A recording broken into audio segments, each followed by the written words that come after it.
आपण पाहत आहात RK न्यूज, बातमी तुमची, आवाज आमचा। टाकळीच्या शेतकऱ्यांचा अतिक्रमण आहे म्हणून जमिनीवर आमच्या 47 हेक्टरवर शेतकऱ्यांचा अतिक्रमण नाही। फक्त ते काय करल्या टाकळीवाडीला अतिक करतात, त्याच्यामध्ये बेरीज करतात।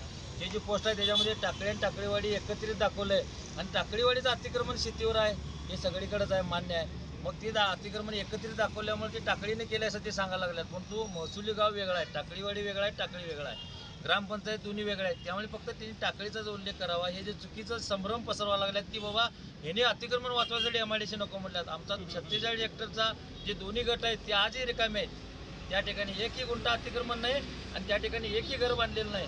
आम्ही जे आहे ते सैनिकांनी अलॉट केलेलं जमिनी आहे त्याचं 7 बार आहेत।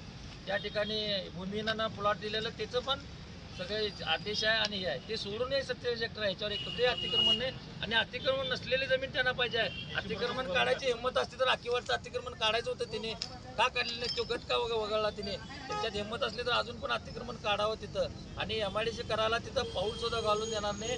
कोण जर अधिकारी येईल त्याला गोपनीच्या दगडानं मारतील शेतकरी त्या ठिकाणी जर सर्वेला जर कोण आला तर।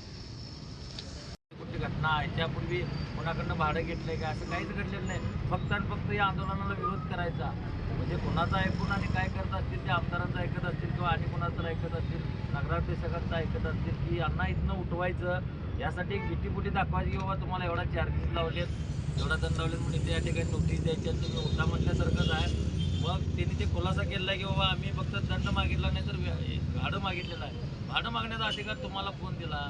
सरकारी जमिनी इथं जर PWDची जमीन असेल तर तुम्हाला काय अधिकार दिला की नगरपालिकेने ठिकाणी भाडं वसूल करायचं? बरं, याच्या आधी कुणाकडनं भाडं घेतलं त्याची उदाहरणं दाखवा आम्हाला। असं काही नसताना फक्त आंदोलनाला विरोध करायचं म्हणून हे केलेलं आहे।